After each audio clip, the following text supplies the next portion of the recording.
When I was 8, my mom married a man named Greg. At first, I thought it might be nice to have someone else around. Maybe he'd help take some of the weight off her shoulders, make her laugh like she used to. But Greg didn't come alone. He brought his son, Tyler, who was 13. From the moment they moved in, I could feel something shift. The house wasn't mine anymore. It was theirs. The first day they unpacked, I tried to be excited. Mom was bustling around, helping Greg and Tyler settle in, hanging up new pictures on the walls. But when I stopped to look at them later, they were all photos of the three of them. Mom, Greg, and Tyler, smiling like they'd been a family forever. I wasn't in a single one. It felt like a mistake at first, something she'd fix once she noticed. But she never did. At first, I thought Tyler and I might get along. I even asked if he wanted to play a game with me while Mom and Greg were busy. He looked at me like I'd asked him to eat dirt. "I don't play baby games," he said, walking past me like I wasn't even there. It was a small thing, but it set the tone for everything that followed. Mom was different too. She was so focused on Greg and Tyler that it felt like she'd forgotten I existed. Every day, she made Tyler's favorite meals, cheered for him at his basketball games, and helped him with his homework. Meanwhile, I'd sit at the table with my books spread out, waiting for her to notice I needed help too. When I finally asked her why I couldn't come to Tyler's games, she smiled in that way that felt more like a dismissal than an answer. "It's just something special for Tyler and me," she said. "We'll do something together soon, okay?" But we never did. Tyler wasn't just indifferent to me. He went out of his way to make me feel like I didn't belong. He'd take my things, break them, or hide them where I couldn't find them. Once, he dumped out all the pieces of a puzzle I was working on and mixed them with a different one. When I told Mom, she laughed like it was a harmless prank. "Oh, he's just teasing," she said. "Don't take it so seriously." One time, he completely destroyed the music box my dad had given me before he left. It was one of the only things I had left of him, and I still remember the sound of it hitting the floor, shattering into pieces. I tried to glue it back together, tears streaming down my face, but it would never play again. When I showed it to Mom, hoping she'd finally stand up for me, she just said, "Maybe you should keep your things somewhere safe." It was like she couldn't even hear me. Greg didn't make things any better. He never yelled or got angry, but he always sided with Tyler. "He's your big brother now," he'd say whenever I tried to explain what was going on. "You should be nicer to him. He's been through a lot." That phrase became a mantra in our house. Tyler had been through a lot, as if that made it okay for him to treat me like I was invisible. I tried so hard to win Mom's attention back. I kept my room spotless, got good grades, even tried helping her in the kitchen, but nothing seemed to matter. If Tyler got a C on a math test, she'd spend hours sitting with him, going over problems until he understood.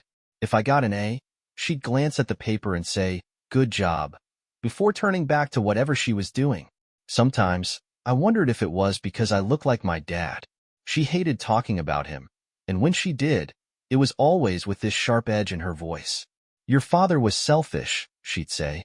"He only cared about himself." If I ever pushed back or tried to defend him, she'd cut me off with, "You're just like him."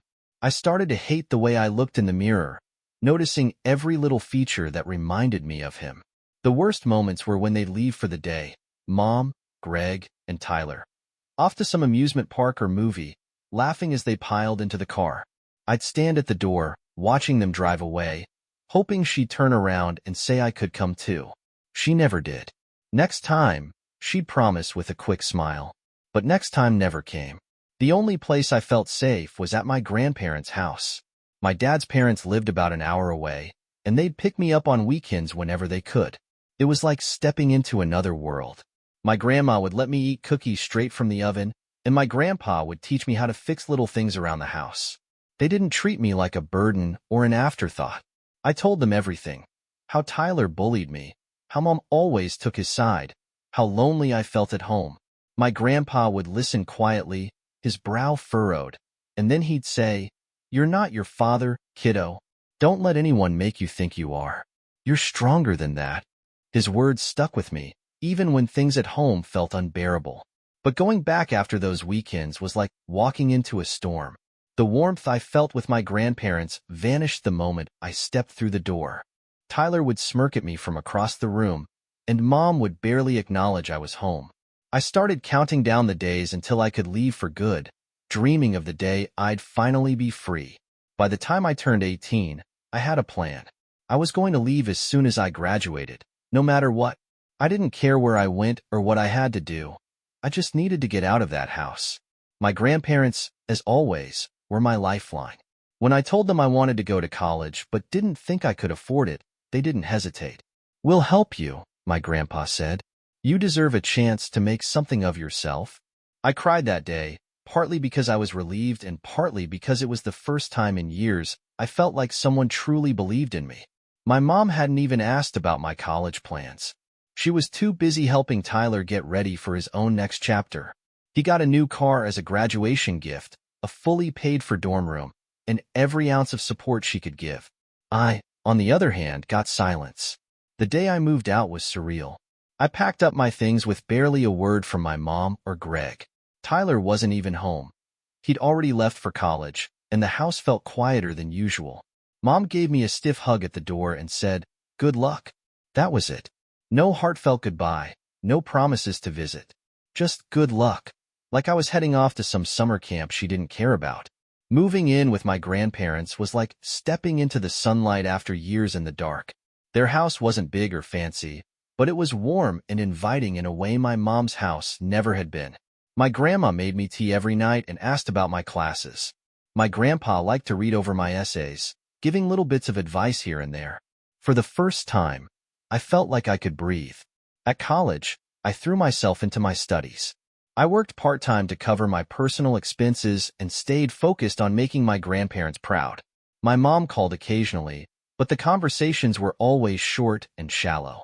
She'd ask how I was doing, but it felt more like a formality than genuine interest. Then, inevitably, she'd pivot to talking about Tyler. "He's doing so well," she'd say. "You should see his grades. He's even thinking about starting his own business someday." It was exhausting, but I got good at pretending not to care. I'd nod along, say something like, "That's great," and then find an excuse to end the call. The less I heard about Tyler, the better. My grandparents were there for every milestone. When I graduated college, they sat in the front row, cheering so loudly I could hear them over the crowd. My mom didn't come. She didn't even call to congratulate me. I told myself I didn't care, but it stung more than I wanted to admit. After the ceremony, my grandparents took me out for dinner, and we celebrated like it was the biggest event of the year. In that moment, I felt like everything I'd worked for had been worth it. After graduation, I stayed with my grandparents while I saved up for my own place. I got a job in my field and started to feel like I was finally building a stable, independent life. But then, everything changed. My grandpa got sick. At first, it seemed like something small, a cough that wouldn't go away, but it quickly turned into something much more serious. Within months, he was in and out of the hospital, and my grandma was doing everything she could to take care of him. I tried to help, balancing work and hospital visits, but it was hard to watch the man who had always been my rock start to fade. When he passed, it felt like the ground had been ripped out from under me. My grandma held on for a few more months, but losing him took a toll on her too. By the time she passed, I felt completely untethered. They had been my family, my safe place, and now they were gone. They left me everything. Their house, their savings, even a little handwritten letter from my grandpa that said, "Keep going, kiddo. We're proud of you." I cried when I read it, clutching it to my chest like it was the last piece of him I had. Moving into their house was bittersweet. It was full of memories, and at first, it felt strange to live there alone. But slowly, I made it my own. I painted the walls, bought new furniture, and turned it into a space that felt like mine. It wasn't easy, but it was comforting to know they would have wanted me to feel at home there. For a while, my mom kept her distance. She called once or twice after my grandparents passed, but the conversations were awkward and brief. She didn't offer much sympathy, just a few platitudes before bringing up Tyler again. "He's been so busy with work," she said during one call. "He's really doing great. You should be proud of him." I hung up that day feeling angrier than I had in a long time. It wasn't just that she ignored what I was going through. It was that she couldn't even pretend to care. Every conversation was about Tyler, as if my life didn't matter at all. I started pulling back, letting the calls grow less frequent until they stopped altogether.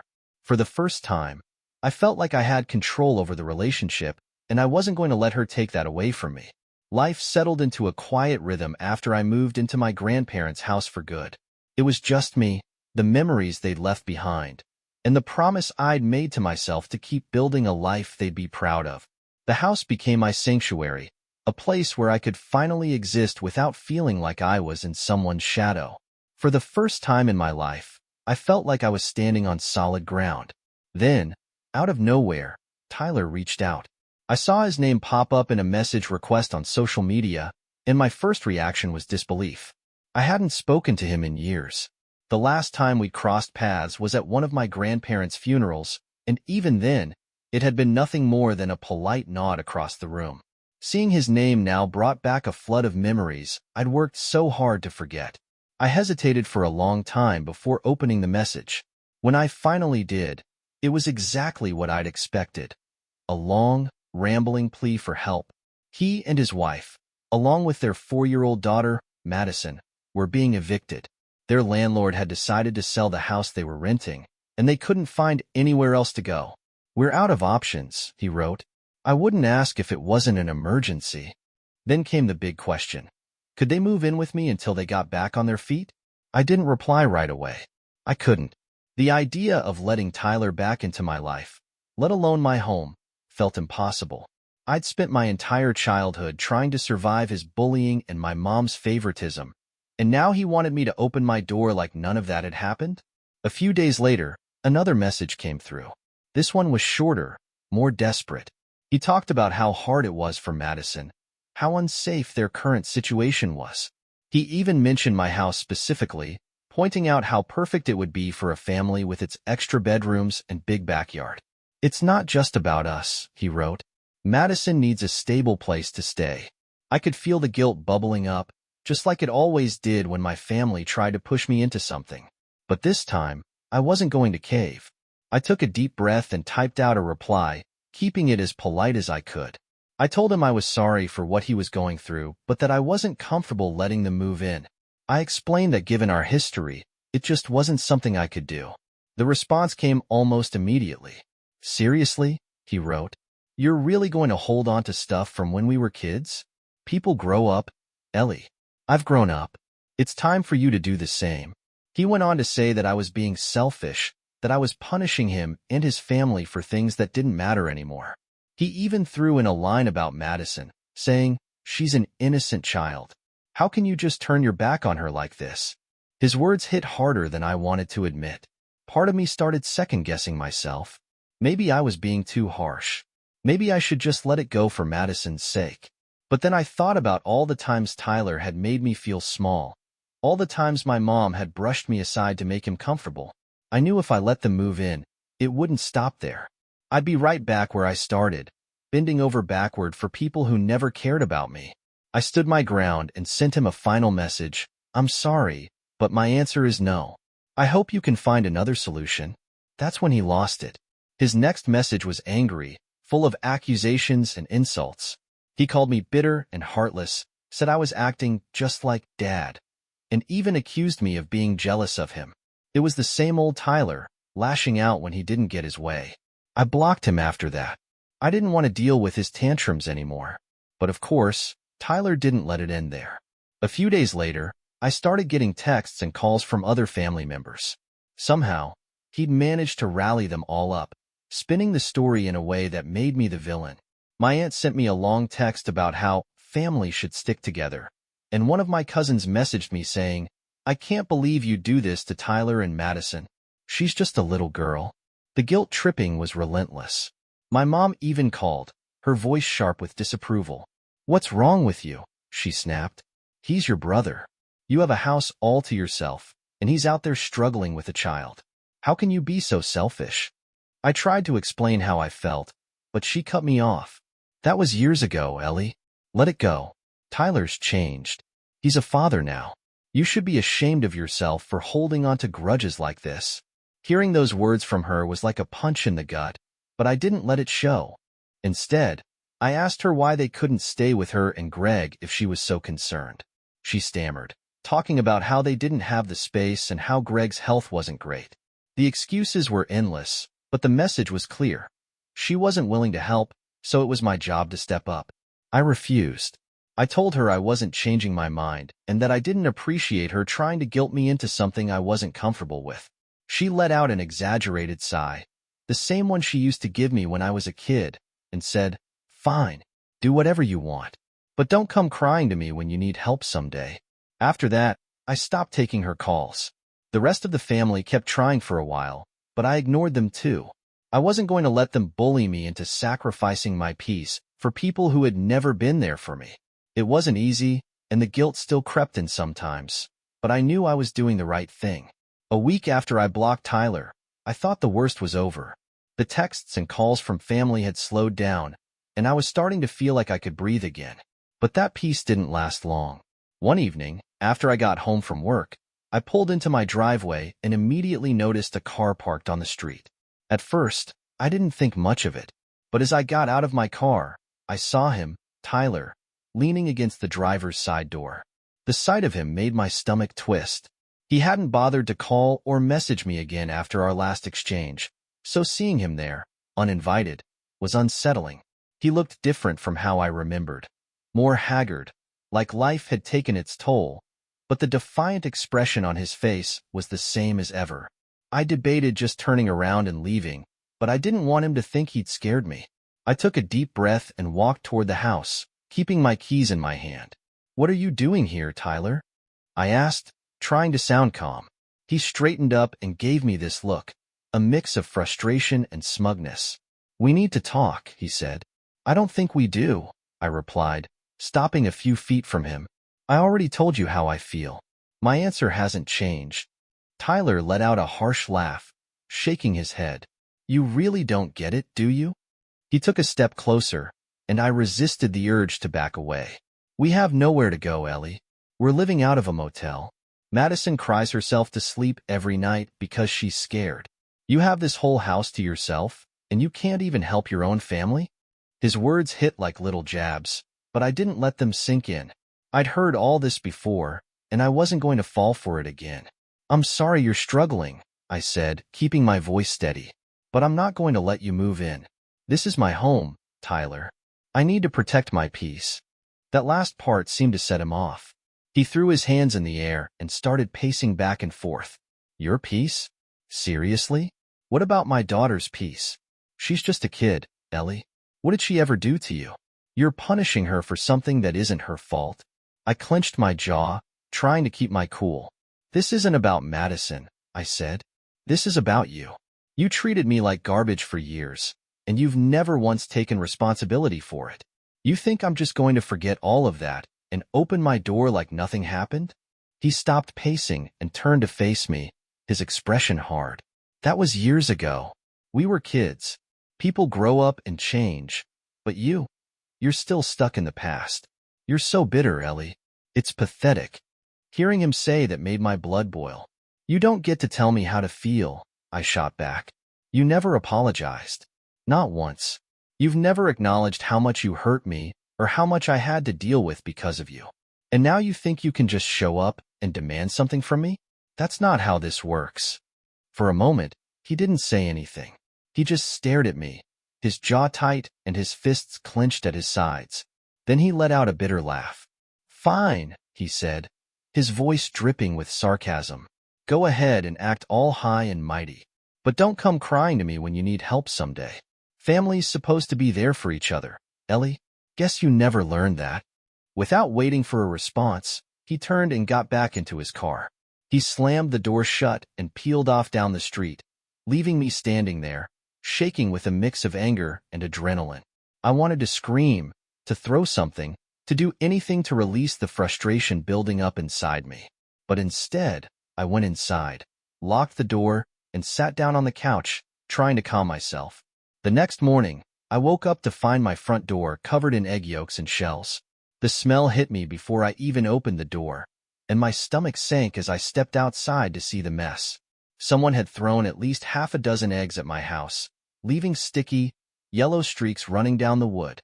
I didn't have to guess who was responsible. I took photos of the damage before grabbing a bucket and sponge to start cleaning. As I scrubbed the door, anger bubbled up inside me. Tyler couldn't even respect my boundaries without resorting to childish revenge. It was exactly the kind of behavior I'd expected from him, but it still hurt. Once the door was clean, I filed a police report. I doubted anything would come of it, but I wanted it on record just in case. Then I went online and ordered security cameras. If Tyler, or anyone else, tried something like this again, I wanted proof. When the cameras arrived a few days later, I installed them myself, feeling a strange mix of pride and sadness. It wasn't the kind of thing I'd ever imagined needing to do, but it made me feel safer. After everything I'd been through, I wasn't going to let Tyler, or anyone else, take away the peace I'd worked so hard to build. Over the next few days, I kept waiting for Tyler to show up again or for my mom to call and lecture me about forgiving and forgetting. But the phone stayed silent, and the driveway remained empty.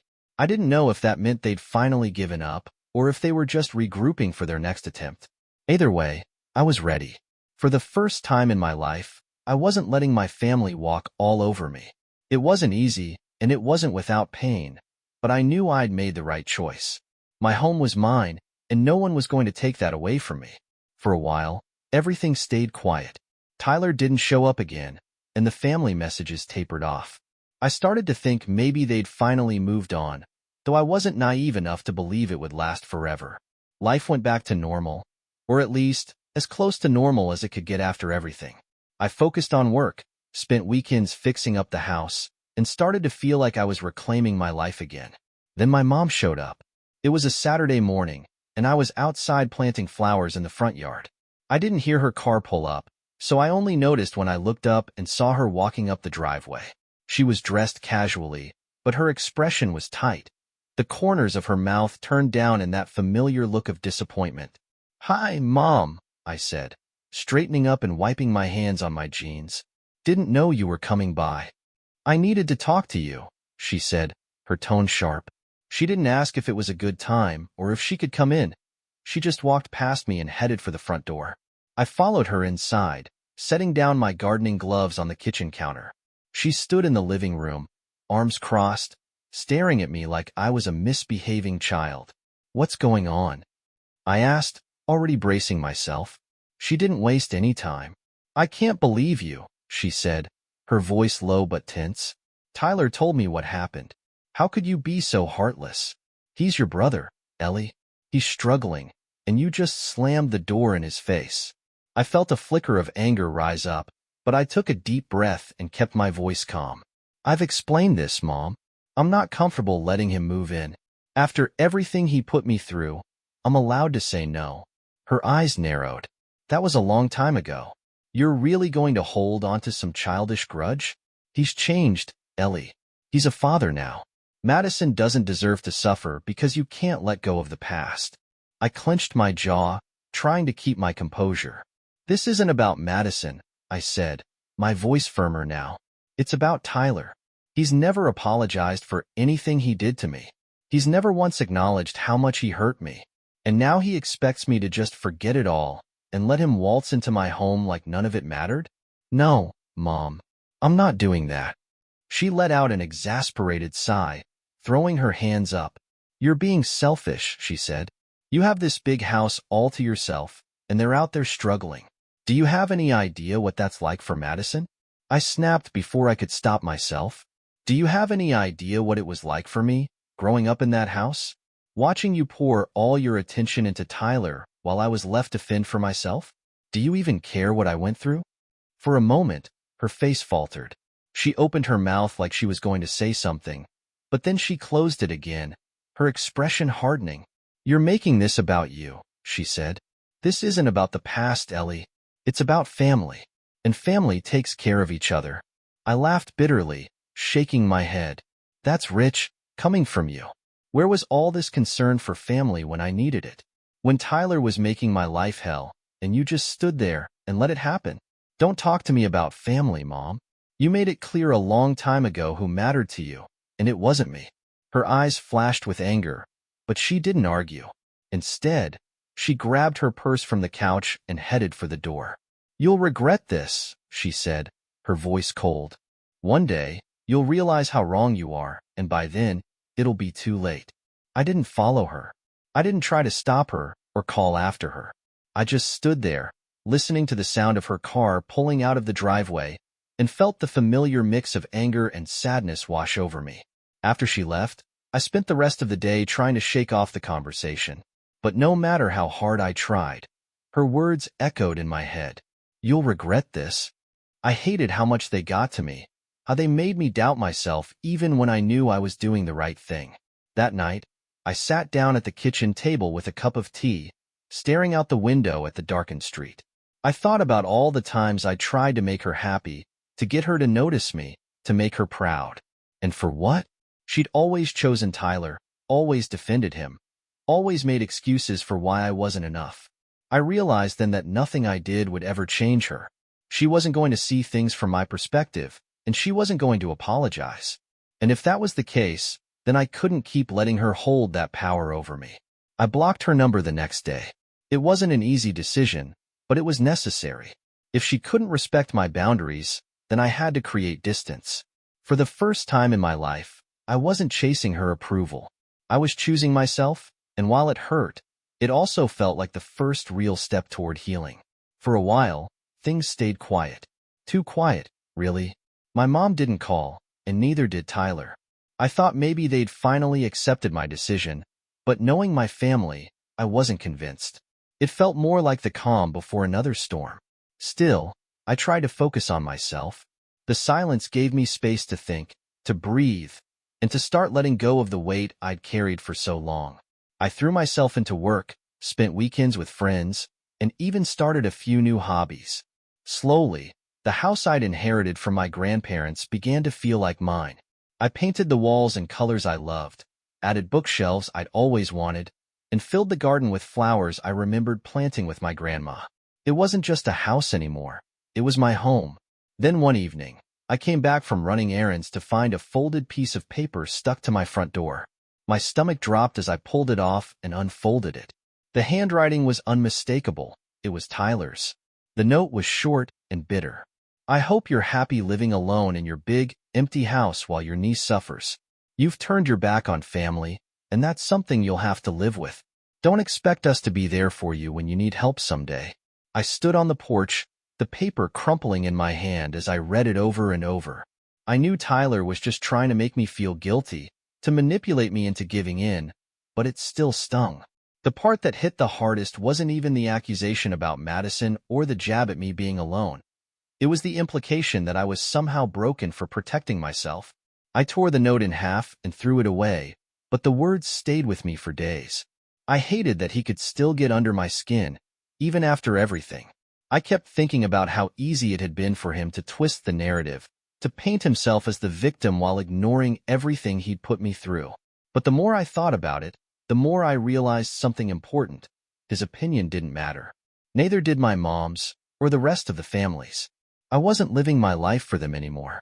A few weeks later, I ran into an old friend from high school while I was out grocery shopping.